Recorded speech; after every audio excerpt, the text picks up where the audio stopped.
লাইফস্টাইলে আপনাদের সবাইকে স্বাগতম। আজকে আমি বানাবো মুড়ি ঘন্ট।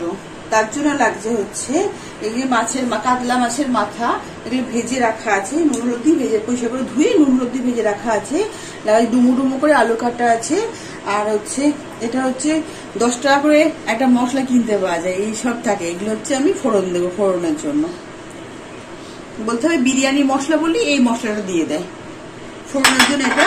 আর হচ্ছে আতপ চাল, এটাকে আমি ভিজিয়ে রেখে দিয়েছি, আর বাদাম, আর হচ্ছে হলুদ, লবণ, কাশ্মীর লঙ্কার গুঁড়ো, শুকনো লঙ্কার গুঁড়ো, ধনে গুঁড়ো, জিরে গুঁড়ো, আর এখানে হচ্ছে পেঁয়াজ কুচি আর আদা কুচি আর রসুন কুচি, এগুলোকে আমি মিক্সিতে পেস্ট করব। এখানে হচ্ছে পেঁয়াজ আর টমেটো আর কাঁচা লঙ্কা চেরা, এই দিয়ে হয়ে যাবে আজকের মুড়ি ঘন্ট। আমি মিক্সিতে একটা আমি পেস্ট করে আসছি। আদা রসুন, আদা হচ্ছে 1 ইঞ্চি মতো, যেহেতু অনেকটা মুড়ি দুটো মাছের মাথা আছে, আর পেঁয়াজ একটা বড় পেঁয়াজ আর 10 কোয়া মতো রসুন আছে, আর গরম মশলার তেলটা, এই গরম মশলা আর ঘিটা আমি পরে দিয়ে দেব। এটা আমি পেস্ট করে নিচ্ছি। মশলাটা বাটা হয়ে গেছে, চলুন আমরা রান্নাটা শুরু করি। এবার আমি গ্যাস ওভেনটা জ্বালবো, কড়াইটা একটু গরম হোক। কড়াই গরম হয়ে গেছে, আমি এখানে 5 চামচ সর্ষের তেল দেবো, কারণ অতগুলো আলু আমাকে ভেজে তুলে নিতে হবে।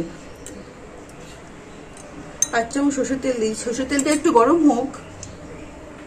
তেল গরম হয়ে গেছে, আমি আলুগুলো দিয়ে দিচ্ছি। নুন হলুদ মাখাতে হতো, আলুগুলো দিয়ে তারপরে আমি নুনটা আর হলুদটা দিয়ে দেবো।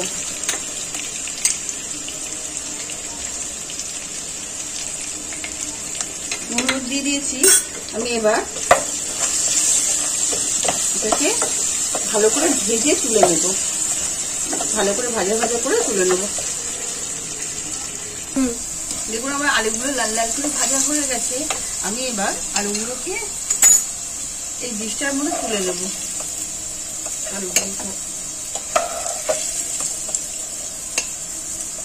এটা আমার মায়ের রেসিপি, আমার মা এটা খুব ভালো বানায়।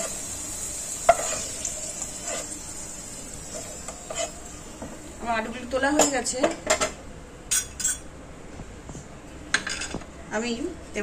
আমি আরো 2 চামচ তেল দেবো, যেহেতু মুড়ি ঘন্টতে একটু তেল বেশি লাগে, ওই জন্য আমি আরো 2 চামচ তেল দেব।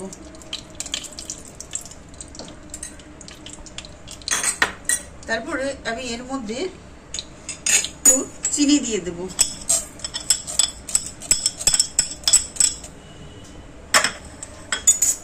একটু নাড়াচাড়া করবো। আমি ফোড়নে যে বললাম না বিরিয়ানি মশলা এমনি কিনতে পাওয়া যায় 10 টাকা করে, তার মধ্যে আমি শুধু শুকনো লঙ্কা 2টো দিয়ে দিয়েছি। আমি এটা দিয়ে দেবো, ফোড়ন দিয়ে দেবো।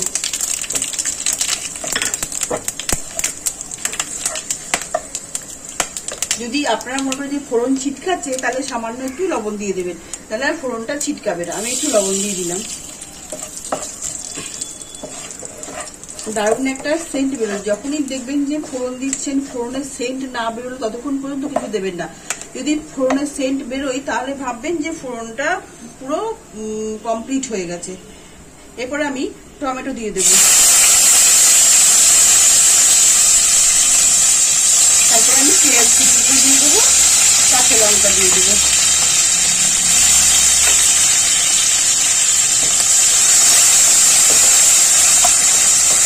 এবার আমি এখানে একটু লবণ দিয়ে দেবো, একটু বেশি করেই লবণ দেবো, যাতে টমেটোগুলো মজে ভালো করে।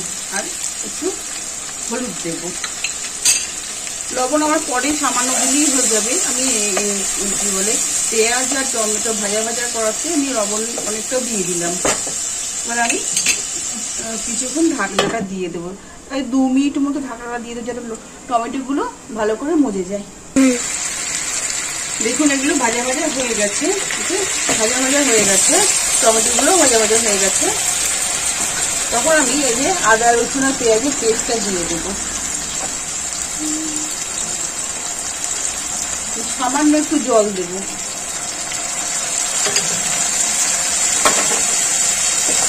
নাড়াচাড়া করবো।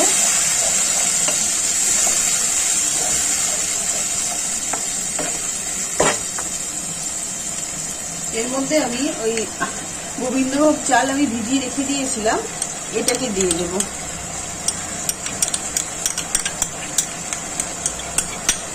পুরোটা দিয়ে দেবো। এবার আমি এটাকে কষাবো, এটাকে আমি ভালো করে কষাবো। আমি হাফটা কষিয়েছি, কারণ হচ্ছে আমি এর মধ্যে এখনো কিছু অ্যাড করবো, ধনে গুঁড়ো, জিরে গুঁড়ো 1 চামচ মতো, আর এটা হচ্ছে লঙ্কার গুঁড়ো। লঙ্কা গুঁড়ো পুরোটা দিচ্ছি না, যেহেতু আমি কাশ্মীর লঙ্কাটা দেবো, আর কাশ্মীর লঙ্কার গুঁড়ো।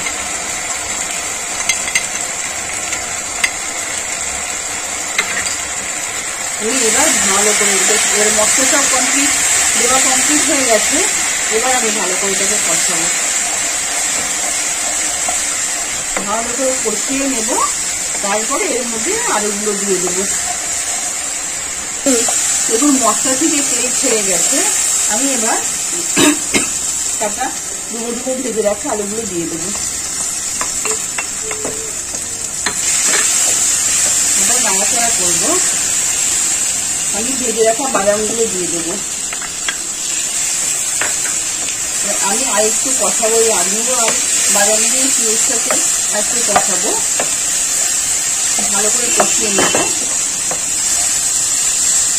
এটা আমার মা খুব ভালো বানায়।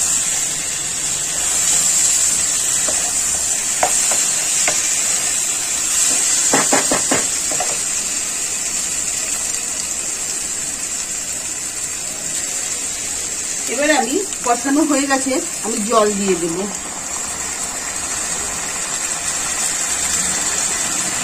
আমি এখানে 4 বাটি জল দেবো, তার কারণ হচ্ছে মাথাগুলো ভেজে রাখা আছে, মাথাগুলো দেবো, 4 বাটি জল লাগবে। আমি 4 বাটি জল দিয়ে দিয়েছি। এইটা একটু ফুটে উঠবে, তারপরে আমি মাছের মাথাগুলো দেবো। আমি 2 মিনিট মতো ঢাকনা দিয়ে দেবো। আমি এবার ঢাকনাটা খুলবো, ফুটে গেছে। আমি এবার মাছের মাথাগুলো দিয়ে দেবো। যেহেতু বড় বড় মাছের মাথা, তো বড় বড় মাছের মাথা, সেই জন্য আমি হাতে করে তুলে তুলে দিচ্ছি, তা না হলে উঠবে না।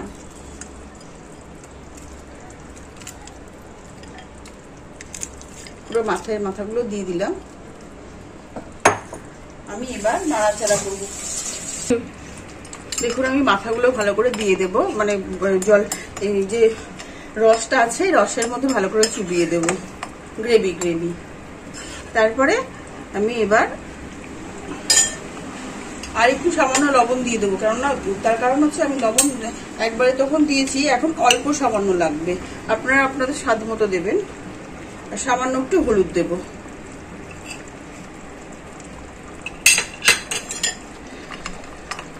এবার 10 থেকে 15 মিনিট আমি ঢাকা দিয়ে রেখে দেব কুক করার জন্য। 10 থেকে 15 মিনিট ঢাকা দিয়ে থাকবে। ঢাকাটা খুলে দেবো। আমার 10 মিনিট আমি রেখে দিয়েছিলাম, দেখবো কি পরিস্থিতি। চালগুলোও সিদ্ধ হয়ে গেছে, আলুগুলোও সিদ্ধ হয়ে গেছে। এবার আমি এতে টমেটো সস 2 চামচ দিয়ে দেব।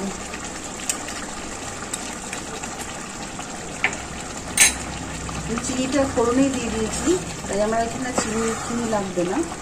একটু নাড়াচাড়া করবো, দিয়ে আমি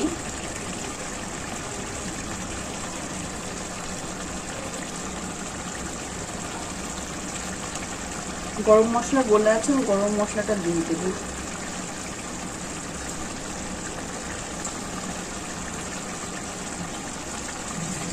গরম মশলাটা দিয়ে দিলাম।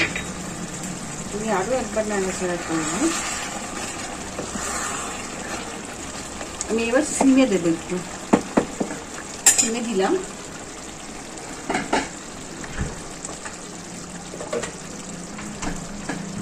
একটু সামান্য হোক, তা না হলে ওই যে গরম মশলাটা দিলাম, গরম মশলাটা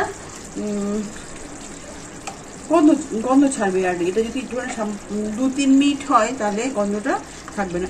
তারপর আমি এবার গ্যাসটা বন্ধ করে ঢাকা দিয়ে দেবো। মিনিট মতো ঢাকা দিয়ে রেখে দিয়েছিলাম যাতে এটা ঠিক মতো সবার সঙ্গে মিশে যায়। আমার রান্না ডান। এবার আমি এই বোলটাতে তুলে দেখাবো আপনাদের। দেখুন